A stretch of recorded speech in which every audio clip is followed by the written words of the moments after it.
Melanjutkan dari episode sebelumnya, terlihat Boran dan Alpen lainnya menyita sebuah peti emas yang berisi tumpukan koin emas.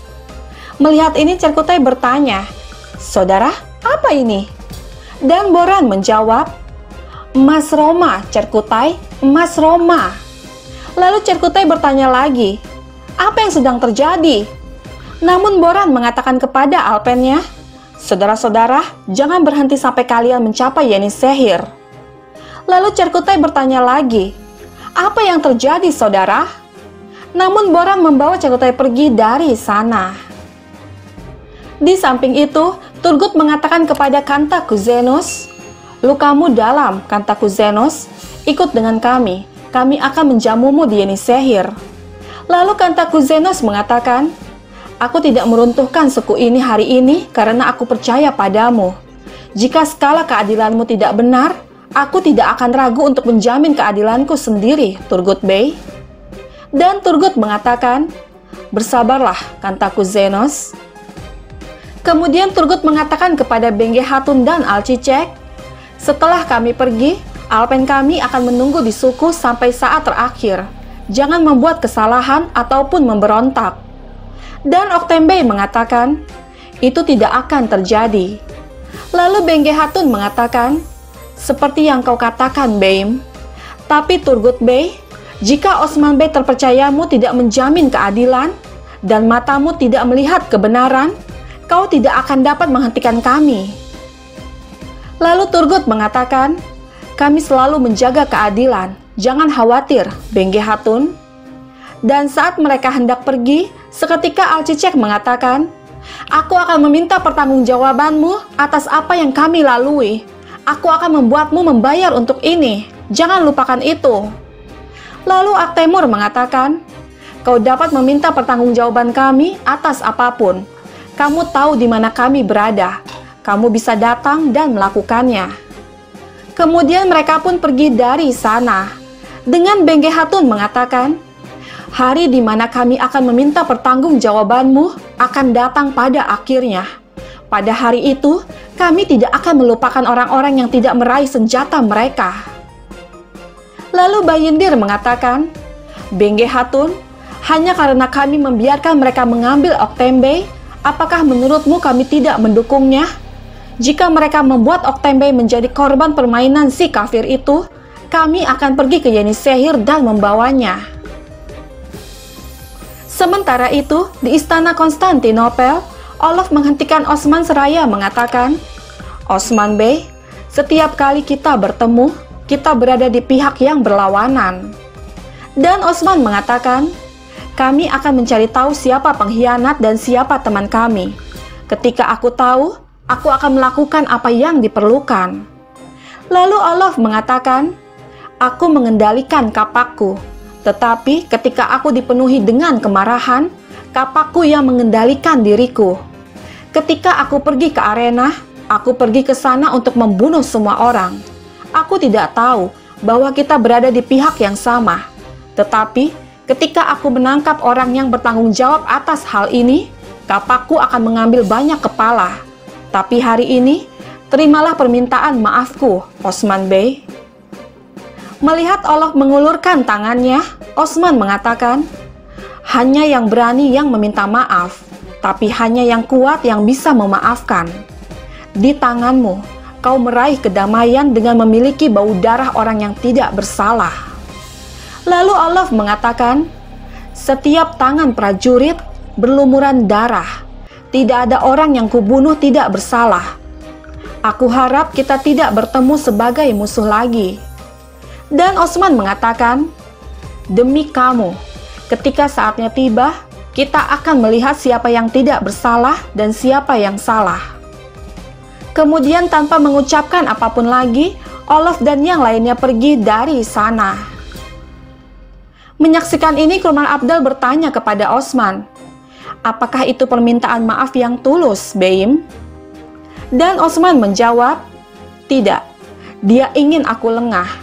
Ini adalah bagian dari rencananya, tapi aku akan membunuhnya."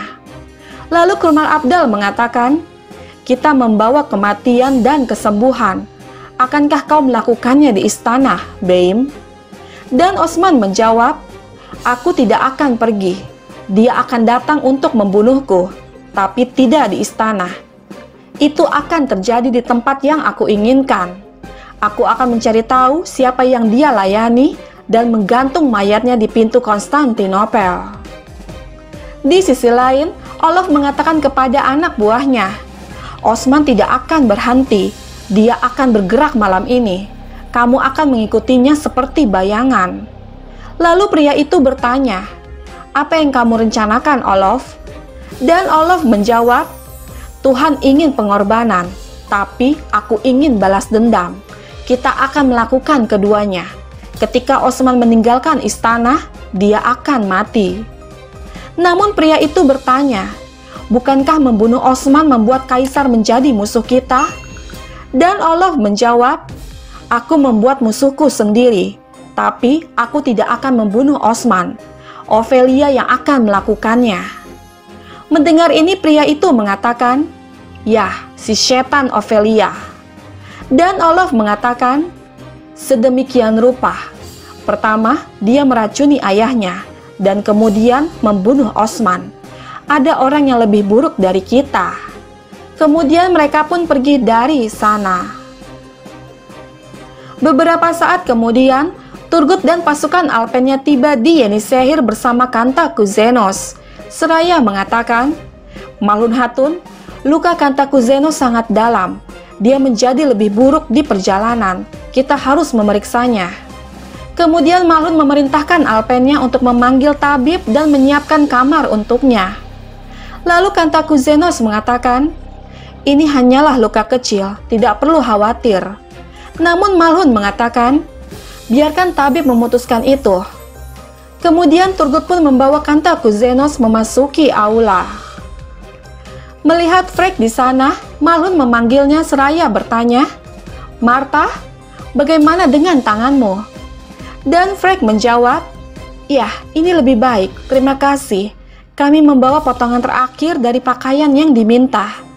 Bagaimana kabarmu? Malun Hatun, apakah kota ini aman?"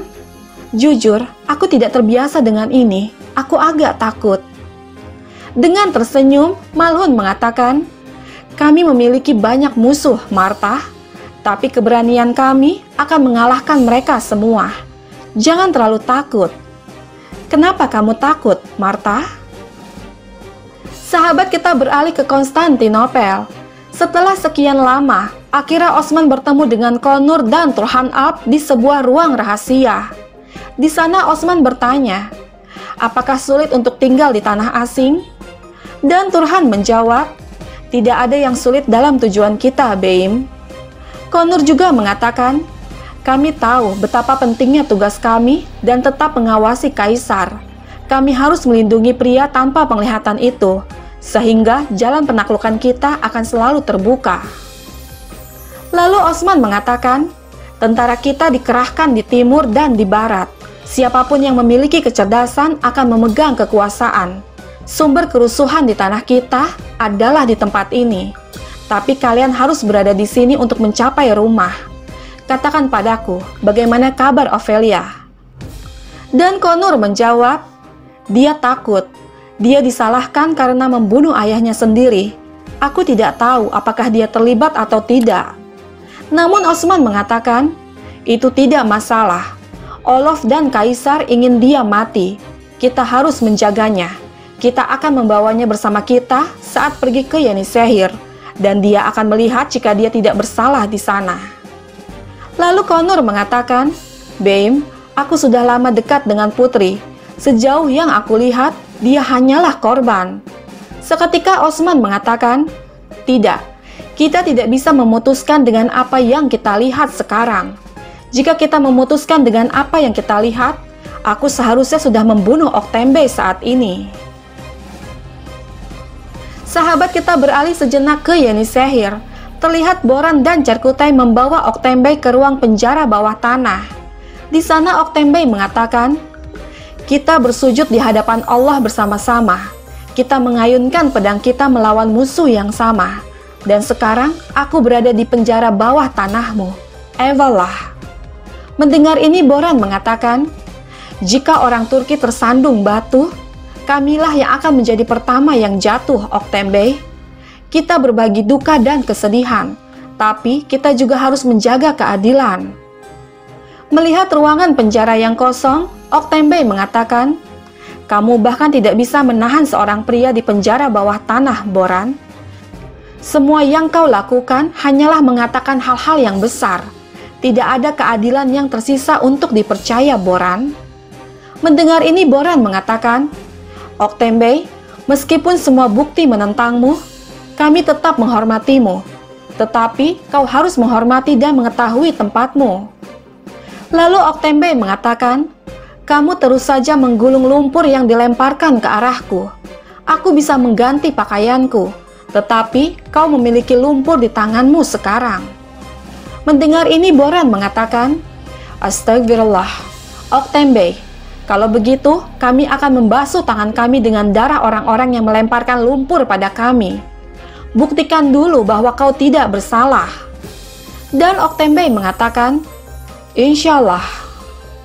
Kemudian mereka pun mengurung Oktembe di ruang penjara bawah tanah. Lagi-lagi, Cerkutai berulah dengan mengatakan, Saudara, aku tidak mendengar atau mengerti apapun.